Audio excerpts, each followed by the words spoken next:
فضول خرچ بیٹا واپس آ گیا ہے۔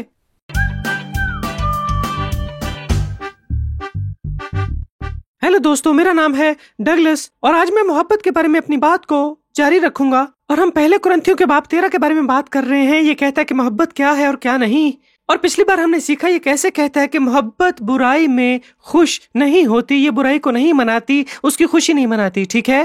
اگر خدا تعالیٰ فرماتے ہیں کہ کچھ غلط ہے تو ہم اسے تسلیم کرتے ہیں اور ہم پرجوش نہیں ہوتے۔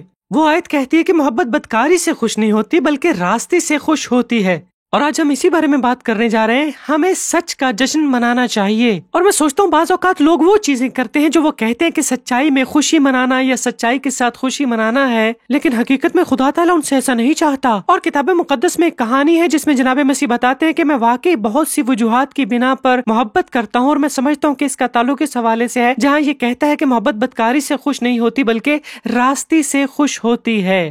اسے فضول خرچ بیٹے کی کہانی کہا جاتا ہے۔ فضول خرچ ایک ایسا لفظ ہے جسے ہم لوگ اسی حوالے کے لیے استعمال کرتے ہیں، اور فضول خرچ کے معنی صرف فالتو یا ضرورت سے زیادہ، واقعی دونوں کے ہیں، ضرورت سے زیادہ۔ تو اسے فضول خرچ بیٹے کی کہانی کہا جاتا ہے، یا آپ اسے واقعی فضول خرچ بیٹے کی کہانی کہہ لیں۔ اس کہانی میں ایک آدمی ہے اور اس کے 2 بیٹے ہیں۔ ان بیٹوں میں سے ایک اس کے پاس آتا اور کہتا ہے، ابا مجھے اپنی میراث چاہیے، اور اس کی وراثت ایسی تھی کہ جب اس کے والد کا انتقال نہ ہو جائے اس کو ملکیت کا حصہ نہیں ملنا چاہیے، تو بھی اس نے اسے اپنے دونوں بیٹوں میں تقسیم کر دیا۔ یہ اس کے مرنے کے بعد ہونا تھا، پر بیٹا باپ کے پاس آیا اور کہتا کہ مجھے میری وراثت چاہیے ابھی۔ در حقیقت وہ کہہ رہا تھا کہ کاش اب مر جائے، مجھے آپ کا مال مل جائے۔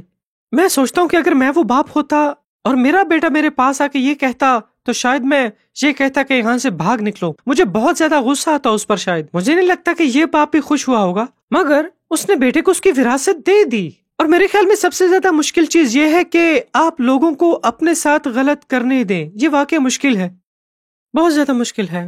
اور دیکھیے کہ اس لڑکے نے کتنی بڑی غلطی کی۔ اس نے اپنی وراثت اپنے بابا سے لی اور وہ جاتے ہی غلط کاموں میں ضائع کر ڈالی۔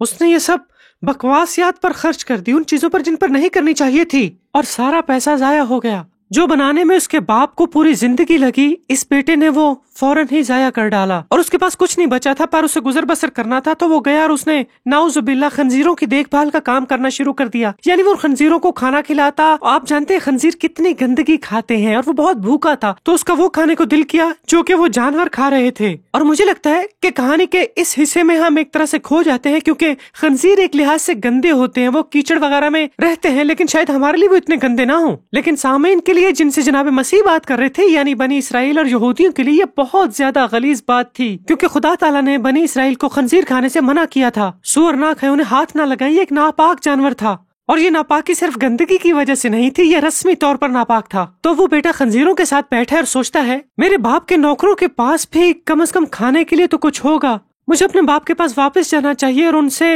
یہ کہنا چاہیے کہ وہ مجھے اپنا ایک نوکر ہی رکھ لیں۔ اسے سب سے اچھے کی توقع یہی تھی کہ اس کا باپ اسے شاید اپنا ایک نوکر رکھ لے، اور اس کا امکان شاید نہیں تھا کیونکہ وہ اپنے والد کے ساتھ برا پیش آیا تھا، اس نے سب کچھ برباد کر دیا تھا جو اس نے بنایا تھا۔ لیکن چونکہ وہ مر رہا تھا اور اسے کوشش کرنا تھی، اس لیے وہ اپنے باپ کے پاس گیا، اور اسے جس کی توقع تھی ایسا کچھ نہ ہوا، اور مجھے بھی ایسی توقع نہیں تھی، کیونکہ اگر میں باپ ہوتا تو اس کے ساتھ بہت زیادہ غصہ ہوتا۔ تو جب وہ اپنے باپ کے پاس گیا تو اس نے آگے سے دروازہ بند نہیں کیا، اور یہ نہیں کہا کہ تمہیں وہ ملا جس کے تم حقدار تھے۔ اس نے یہ نہیں کہا کہ وہ کتنا بے وقوف تھا، اور نہ ہی یہ کہ باپ ٹھیک تھا اور بیٹا غلط تھا، اور اس نے یہ بھی نہیں کہا کہ ہاں تم واپس آ جاؤ لیکن تمہیں میرا ایک نوکر بن کے رہنا ہوگا۔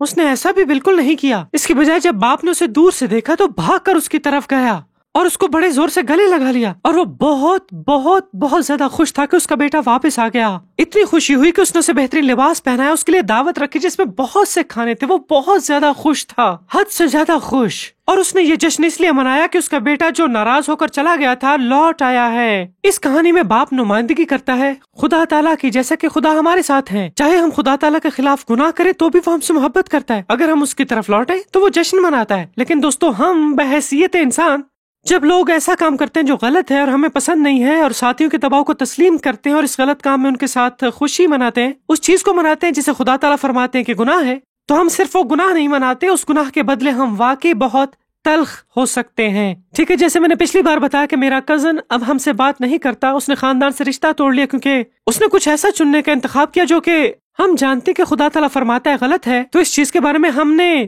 اس کے ساتھ جشن نہیں منایا جو کہ اسے لگتا تھا کہ اس کی زندگی کے لیے بہت زیادہ اہم ہے، تو اس نے ہمیں بہت زیادہ برا بھلا کہا اور کہا کہ ہم نفرت انگیز لوگ ہیں، ہم سے بات چیت بھی بند کر دی۔ ہم نے محبت ظاہر کرنے کی، مہربان ہونے کی کوشش کی، لیکن ہم نے اس کا ساتھ نہیں دیا۔ تو اگر ہمارا کزن واپس آ جاتا ہے اور اسے اپنی غلطی کا احساس ہو جاتا ہے اور وہ لوٹ آتا ہے، تو آپ کو کیا لگتا ہے کہ وہ کیسا محسوس کرے گا؟ اگر ہم کہیں کہ ہم نے تو سمجھایا تھا اسی لیے تمہاری حمایت نہیں کی کیونکہ اس کا انجام برا تھا، تمہیں وہ ملا جس کے تم مستحق ہو، یہ بہت زیادہ برا ہوگا، لیکن یہ انسانی فطرت شاید اسی قسم کی ہے۔ یا پھر ایسا کہیں کہ شکر ہے تمہیں ہوش تو آ گیا ہے، لیکن تمہیں ابھی مکمل سزا نہیں ملی، اس لیے ہم تمہیں یاد دہانی کرواتے رہیں گے کہ تم کتنے بے وقوف تھے۔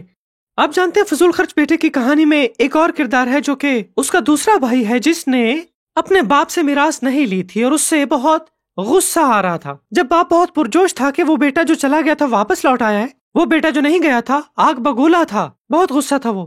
ایسا نہیں کہ فضول خرچ بیٹے نے اپنے بھائی کا پیسہ اجاڑا تھا، بلکہ اس کے باپ کا پیسہ تھا وہ، لہٰذا یہ دوسرے بھائی پر منحصر نہیں تھا کہ وہ فضول خرچ بیٹے کو سزا دے۔ اور جب لوگ گناہ کرتے ہیں تو وہ ہمارے خلاف گناہ نہیں کر رہے ہوتے بلکہ خدا تعالیٰ کے خلاف کر رہے ہوتے ہیں، اور اگر خدا تعالیٰ انہیں معاف کر دے تو ہمیں بھی کر دینا چاہیے۔ اور لوگوں کو صحیح راستے کا انتخاب کرنے میں مدد دینے کا بہترین طریقہ یہ نہیں ہے کہ سچ ان کے منہ پر سنانا، بلکہ ان پر سچائی کے ساتھ حملہ نہ کرنا ہی، اور انہیں اس وقت تک سزا نہ دینا جب تک کہ وہ صحیح کام نہ کریں۔ یہ محبت بھرے انداز میں سچ کے لیے کھڑے ہونے جیسا ہے، اور پھر خوشی منانا، بڑی خوشی منانا جب لوگ سچائی پر آتے ہیں، یہ ایک بہترین عمل ہوگا۔ ہم منصف نہیں ہیں، ہم صحیح غلط کا فیصلہ نہیں کرتے، ہم لوگوں کو سزا دینے والے ہرگز نہیں ہیں، یہ سب کام خدا تعالیٰ کے ہیں۔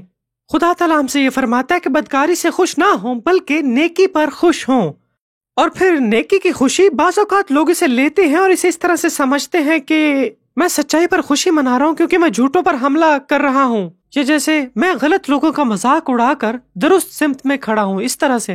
یہ راستے میں خوشی نہیں ہے، یہ درست اور ناقابل نفرت ہے جو کہ غلط ہے۔ تو اگر آپ اس طرح سے رہ رہے ہیں تو آپ ان لوگوں کی طرح رہ رہے ہیں جو کہ اپنے لیے خود صحیح غلط کا انتخاب کرتے ہیں۔ اس کہانی میں آپ وہ بھائی نہیں جس نے صحیح کیا، وہ فضول خرچ بیٹے ہیں جسے خدا تعالیٰ معاف کر دے گا، اس لیے ہمیں لوگوں کو معاف کرنا چاہیے۔ لہٰذا آج میرا آپ لوگوں کو چیلنج ہے کہ آپ صحیح کے لیے کھڑے ہوں، بدکاری سے خوش نہیں ہوں بلکہ راستے سے خوش ہوں۔ گناہ پر جشن نہیں منائیں گے، تب جشن منائیں جب لوگ خدا تعالیٰ کے پاس واپس آتے ہیں، بڑا وقت جشن منائیں۔ یہ مت کہیں کہ میں نے کہا تھا نا، صرف راستے میں جشن منائیں۔ محبت صابر ہے، مہربان ہے، محبت حسد نہیں کرتی، محبت شیخی نہیں مارتی، محبت پھولتی نہیں ہے، نہ زیبا کام نہیں کرتی، محبت اپنی بہتری نہیں چاہتی، محبت جھنجھلاتی نہیں، بدگمانی نہیں کرتی، بدکاری سے خوش نہیں ہوتی بلکہ راستے میں خوش ہوتی ہے۔